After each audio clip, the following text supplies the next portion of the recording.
प्यारे बच्चों, समकालीन भारत में फर्स्ट लेसन संसद एवं विकास, इसमें हम मृदा के प्रकार इसमें जानकारी दे रहे थे। इसके पहले कल मैंने पढ़ाया था आपको जलोढ़ मिट्टी। अब इसके आगे है काली मृदा, क्योंकि प्रत्येक मिट्टी का रंग अलग होता है और उसके गुण भी अलग होते हैं। काली मृदा, इन मृदाओं का रंग काला है और इन्हें रेगुर मिट्टी भी कहा जाता है। काली मृदा कपास की खेती के लिए सबसे उचित समझी जाती है।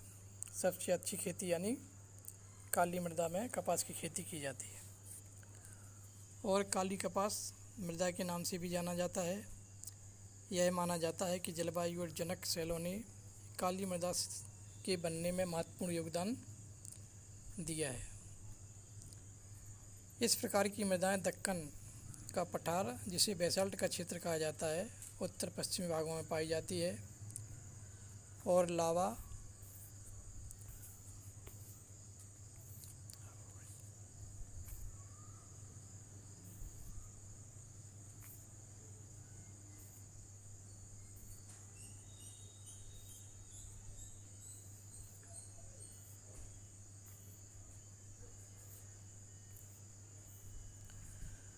लवाजनक शिलाओं से बनी हुई है। ये मृदाएं यानी इनका क्षेत्र कहाँ कहाँ पर पाया जाता है। इसमें ये मृदाएं महाराष्ट्र, सौराष्ट्र, मालवा, मध्य प्रदेश, छत्तीसगढ़ के पठार पर पाई जाती हैं और दक्षिण पूर्वी दिशा में गोदावरी और कृष्णा नदी की घाटियों तक ये फैली हुई हैं। काली मृदा बहुत महीन कणों अर्थात मृत्तिका से बनी हुई होती है। इसकी नमी धारण करने की क्षमता बहुत अधिक होती है। इसके अलावा ये मृदाएं कैल्शियम कार्बोनेट, मैग्नीशियम, पोटास और चूने जैसे पौष्टिक तत्वों से भरपूर होती हैं। इनमें यानी ये तत्व पाए जाते हैं जैसे कैल्शियम कार्बोनेट, मैग्नीशियम, पोटास और चूना। परंतु इनमें फास्फोरस की मात्रा कम होती है, यानी कम मात्रा में इसमें फास्फोरस पाई जाती है। गर्म और शुष्क मौसम में इन मृदाओं में गहरी दरारें पड़ जाती हैं, जिससे इनमें अच्छी तरह वायु मिश्रण हो जाता है। गीली होने पर ये मृदाएं चिपचिपी हो जाती हैं और इनको जोतना मुश्किल होता है। इसलिए इसकी जुताई मानसून के प्रारंभ में होने की पहली बौछार से ही शुरू कर दी जाती है। यदि अधिक पानी बरस जाता है तो फिर वो मिट्टी चिपचिपाने लगती है। इस तरह से उसमें जुताई नहीं हो सकती है। अगली मिट्टी है लाल और पीली मृदा। लाल मृदा दक्कन के पठार के पूर्वी और दक्षिणी हिस्सों में रवेदार आग्नेय चट्टानों पर कम वर्षा वाले भागों में ये विकसित होती है।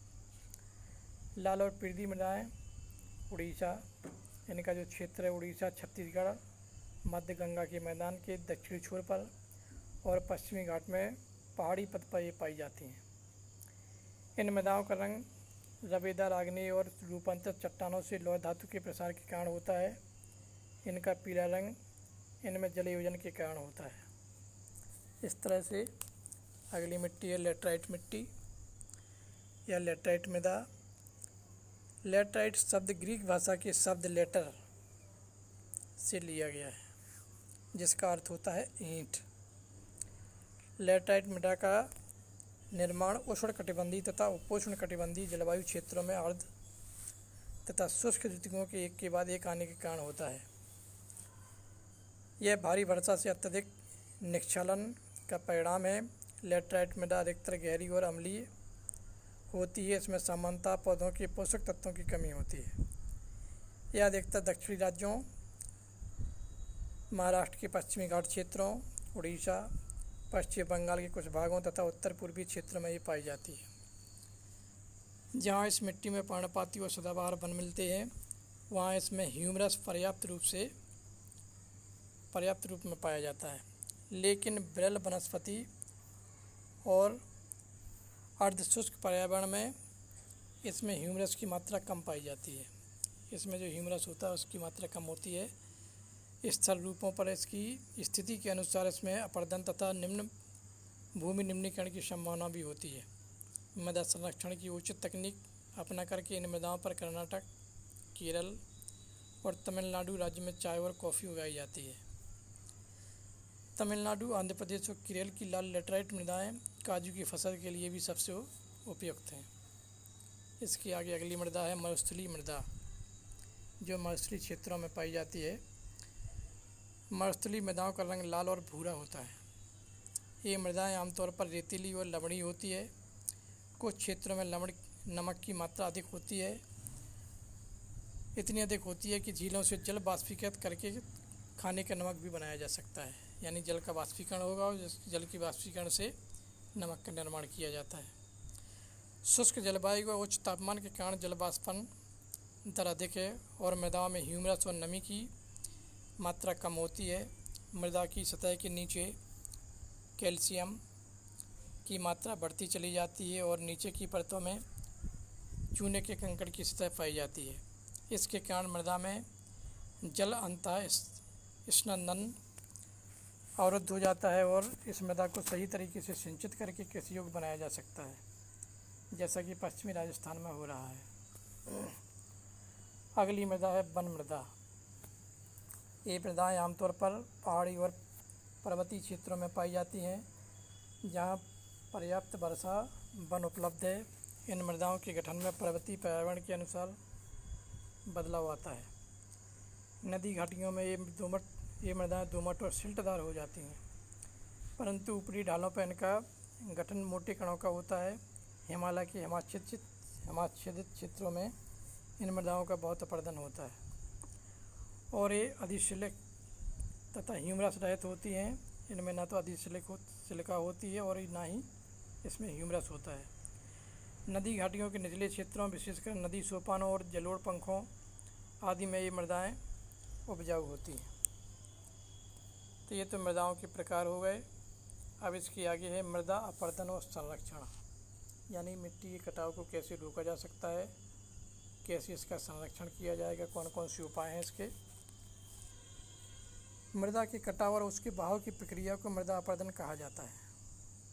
मृदा के बनने और अपर्दन की क्रियाएं आमतौर पर साथ साथ चलती हैं।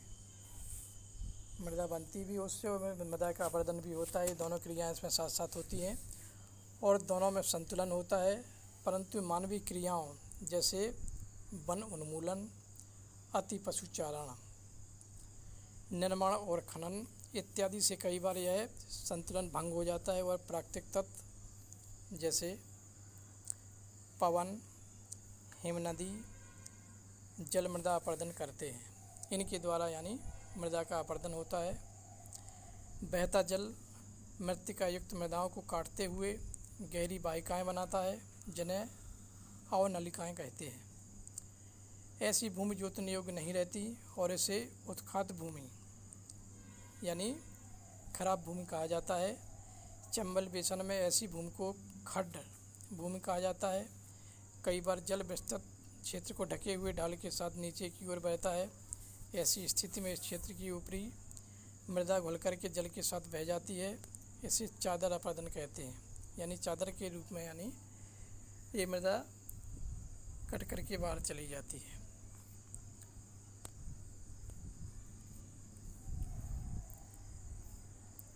मृदा अपर्दन कहा जाता है। पवन द्वारा मैदान अथवा ढालू क्षेत्र में मृदा को उड़ा ले जाने की प्रक्रिया को पवन अपर्दन कहा जाता है, जो यानी हवा के द्वारा जो ढालू क्षेत्र की मिट्टी को उड़ा करके ले जाती है। इस प्रकार की प्रक्रिया को पवन अपर्दन कहा जाता है। यानी वायु के द्वारा इसका अपर्दन होता है, उड़ा करके ले जाती है। कृषि के गलत तरीक़ों से भी मृदा अपर्दन होता है। गलत ढंग से हल चलाने, जैसे ढाल पर ऊपर से नीचे को हल चलाने से वाहिकाएं बन जाती हैं, जिसके अंदर से बहता पानी आसानी से मृदा का कटाव करता है। ये भी इसकी विशेषता होती है। इस तरह से भी मृदा अपर्दन होता है। ढाल वाली भूमि पर समोच्च रेखाओं के समानांतर हल चलाने से ढाल के साथ जल बहाव की गति घटती जाती है। इसे समोच्च जुताई कहा जाता है। ढाल वाली भूमि पर सोपान बनाए जा सकते हैं। सोपान कृषि अपर्दन को नियंत्रित करती है। पश्चिमी और मध्य हिमालय में सोपान अथवा सीढ़ीदार कृषि काफ़ी विकसित है, यानी सीढ़ीदार खेती बनाई जाती है, क्योंकि ये पहाड़ी क्षेत्र होता है। बड़े खेतों को पट्टियों में बांटा जाता है। फसलों के बीच में घास की पट्टियाँ उगाई जाती हैं। ये पवनों द्वारा जनित बल को कमज़ोर करती हैं। इस तरीके को पट्टी कृषि भी कहते हैं, स्ट्रिप फार्मिंग कहा जाता है। मेखला बनाना भी पवनों की गति कम करता है। इन रक्षक पट्टिकाओं का पश्चिम भारत में रेत के टीलों के स्थायीकरण में महत्वपूर्ण योगदान है। यानी इसको हम किस तरह से मृदा अपरदन को बता सकते हैं। आज के वीडियो में बस इतना ही। कल आपको इसके इम्पोर्टेंट क्वेश्चन आपको मिल जाएंगे।